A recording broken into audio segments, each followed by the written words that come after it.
All right, so last few weeks, we've been talking about angles, right? Talking about offense, we've been talking about defense. So the other night, I came up with this concept in my head to kind of help you guys understand even further what it is that we've been working on.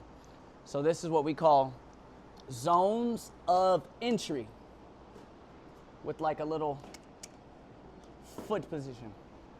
Because technically you can change the zones by moving your head. But this has more to do with moving your feet. Okay, so when it comes to the zones of entry, there's 3 zones, okay? The S stands for strong. And what would be, if you're fighting a southpaw, which hand would be their strong side, most likely? Their right side. No. Or left side. Right hand and left side. Okay. If you're a right-handed southpaw, that would make sense. Yeah, so it would be their left hand, right? Then you have the center, or the center line. So these 2 lines right here, imagine these are arms, fists, right? And then the W is for what?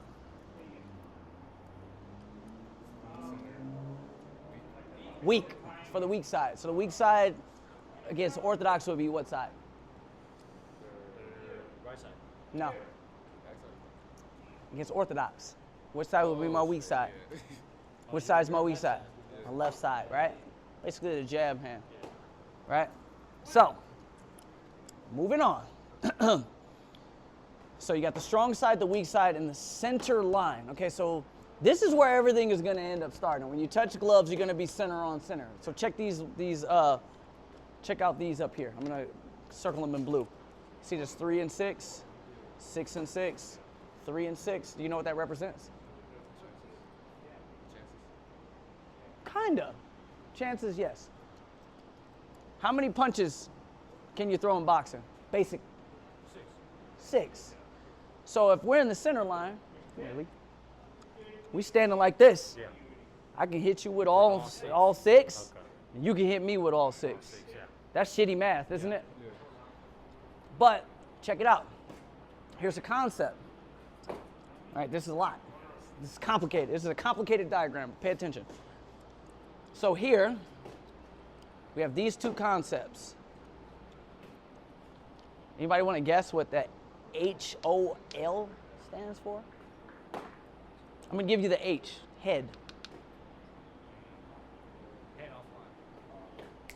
Head off line, right?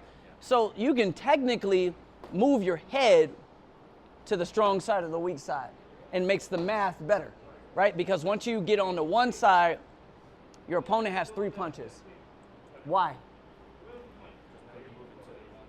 Yeah, because they have one hand to throw, right? So if you move over to the strong side, they can hit you with a cross, an uppercut, or a hook. If they try to use their other hand, chances are that we're going to be able to stop that way, way before anything happens, right? Okay? So, head off line. So if you are in the center, get your head off line. Okay? P, that's a P. P, L, T. What else can you do when you're on the center line to help make the math better? It's one of your favorite things to do, especially as southpaws. All right, I'm going to give you the P. The P is punch. Punch.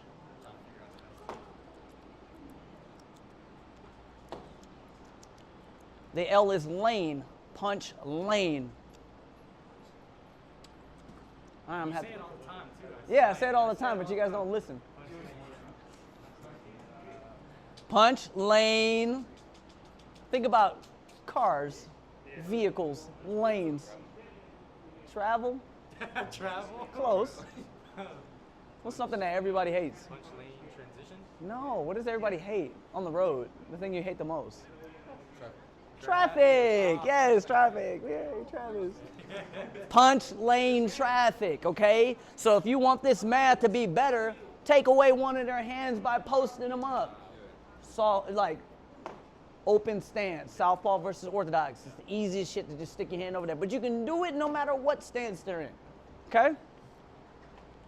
Sound good? Okay.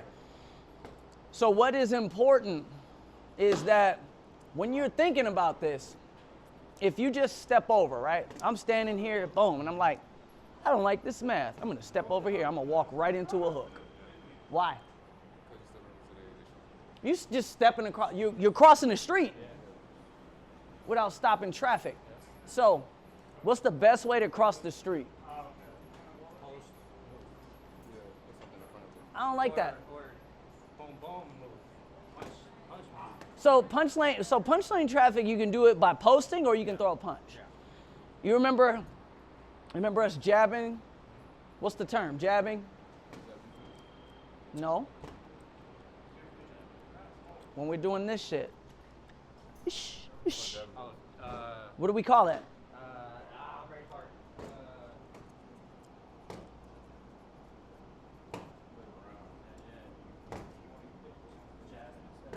Jab around the corner. What else? What other techniques have we been using?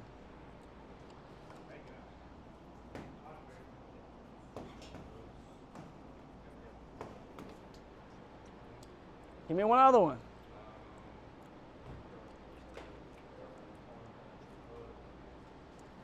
Step around with what? Step around with the back hand. Same time. Yeah, so when we throw that right hand and step over, boom, wow. All right, so those are the few techniques that we use. But check it out. So if you're in the ring and the guy starts catching on to you, moving towards, say, the strong side, jabbing and moving towards the strong side, he catches on to that. Jab around to the weak side until he catches on to that. So say you throw the check hook, step around, boom. He started catching on to that. Throw the hook where you step the opposite way, boom, and then the right hand, okay? If they catch on to the straight right hand up top or the straight left hand up top with the step over, boom, throw an uppercut and step over, boom. Change it, change it up. But here's the thing, no matter what, there's nothing in boxing that's foolproof, right? So this is how it really works. You're gonna spend most of your time here, right there, because what happens is you'll do something to get over here. And then your opponent is going to reset. They're going to back up, and then we're going to start over again. So you're going to spend, I would say, 80, 90% of your time right in front of somebody. You're going to end up there.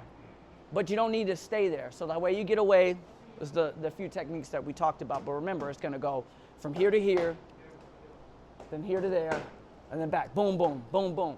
But the idea is if you're able to get that, any technique that gets you off to that corner.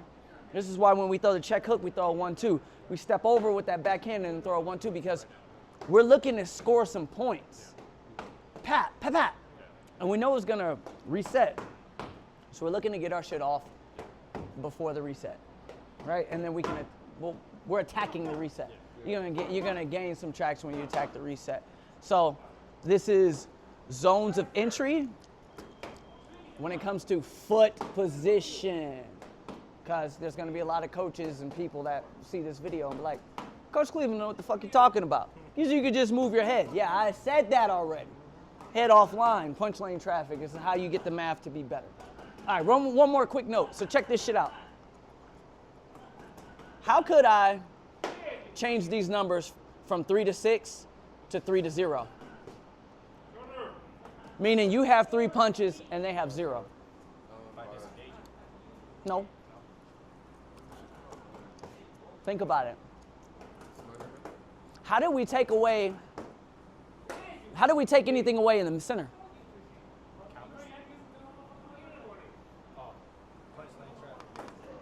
And head off the line. So, check this shit out. If you move over to this side and use punch lane traffic to post up their strong hand, you have 3 punches and they have 0. Why? because your lead hand is occupying, or whatever hand you're using, you're posting them up. So you have this hand to throw 3. So this math sucks. This math is a little bit better.